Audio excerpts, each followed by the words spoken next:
नमस्कार विद्यार्थी मित्रांनो, गव्हर्नमेंट जॉब अपडेट या यूट्यूब चॅनलवर आपले खूप खूप स्वागत आहे। तर बघा, महाराष्ट्र राज्य सुरक्षा महामंडळ MSF मध्ये जर तुम्हाला अंतर्गत बदली करायची असेल तर मग त्याच्यासाठी तुम्हाला एक मुदत देण्यात आलेली आहे। तर त्या मुदतीमध्ये एक फॉर्म देखील देण्यात आलेला आहे। तो फॉर्म भरून तुम्हाला त्या दिलेल्या मुदतीच्या आत तुम्हाला तो फॉर्म सादर करायचा आहे आणि त्यासाठी कुठली निकष तुमचे पूर्ण असावे लागतात तेव्हा तुमची अंतर्गत बदली होते। तर हे आपण आजच्या व्हिडिओमध्ये जाणून घेणार आहोत। तर त्यासाठी व्हिडिओ शेवटपर्यंत नक्की बघा आणि व्हिडिओ आवडल्यास आपल्या चॅनलला लाईक, शेअर, सबस्क्राईब नक्की करा। तर बघा, बघून घेऊया काय सांगितलं आहे।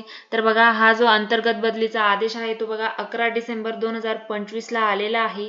तर महामंडळाच्या विविध आस्थापनेवर कार्यरत सुरक्षा कर्मी यांनी अंतर्गत बदलीकरिता खालील बाबींचे अवलोकन करूनच आस्थापनेचे प्रभारी अधिकारी त्यांच्या अभिप्रायासह बदली संदर्भातील अर्ज खालील दिलेल्या लिंकद्वारे सादर करावयाचे आहेत। तर बघा, इथे तुम्हाला लिंक सुद्धा देण्यात आलेली आहे। ह्या लिंकवर एक फॉर्म येईल, तो भरून तो तिथे सबमिट करायचा आहे। तर बघा, तर तुमच्या अंतर्गत बदलीसाठी कुठले कुठले निकष पूर्ण असावे लागतात हे आपण पहिले पाहून घेऊया। तर बघा, सुरक्षा कर्मी यांचा एक करार कालावधी पूर्ण झालेला असावा। एक करार म्हणजे तुमचा एक करार हा 11 महिन्याचा कालावधी असतो। तर तो 11 महिन्याचा कालावधी तुमचा पूर्ण झालेला असावा, तरच तुम्हाला अंतर्गत बदली ही मिळू शकते। पुढे बघूया, यापूर्वी सुरक्षा कर्मी यांची विनंती अंतर्गत झाली असल्यास विनंती अंतर्गत बदलीनंतर किमान 5 करार कालावधी पूर्ण झालेला असावा।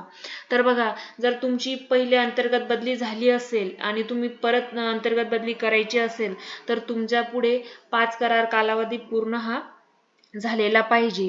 पुढे, सुरक्षा कर्मींची कसुरी बदली झाली असल्यास कसुरी बदलीनंतर एक करार कालावधी पूर्ण झालेला असावा, असं देखील यांनी सांगितलेलं आहे।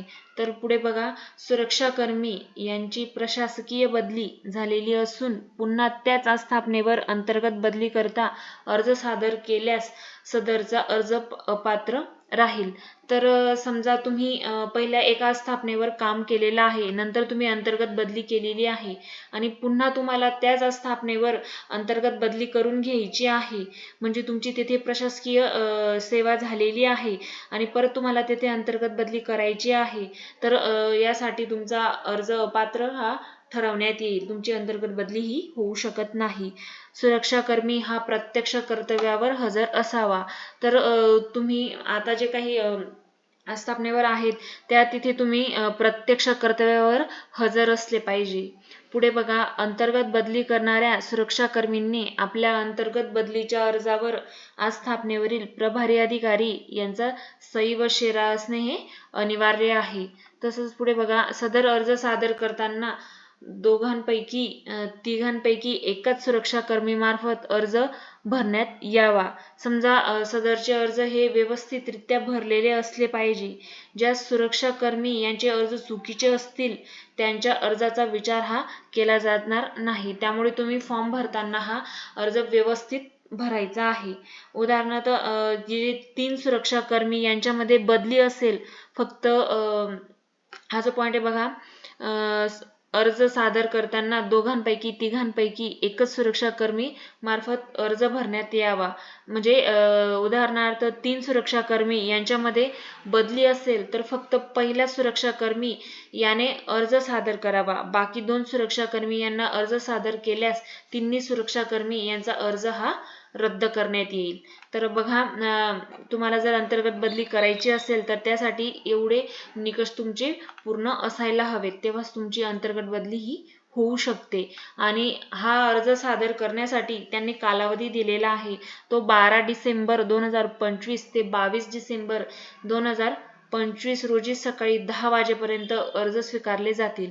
तर 10 दिवसांचा कालावधी तुम्हाला दिलेला आहे, त्यामध्ये तुम्ही फॉर्म भरून नीट व्यवस्थित फॉर्म भरून अर्ज सादर करायचा आहे आणि तुमचे त्यासाठी हे सगळे निकष तुमचे पूर्ण असायला पाहिजेत, ते असणं आवश्यक आहे, तरच तुमची अंतर्गत बदली होऊ शकते। अशाच नवनवीन अपडेटसाठी आपल्या चॅनलला लाईक, शेअर, सबस्क्राईब नक्की करा। धन्यवाद।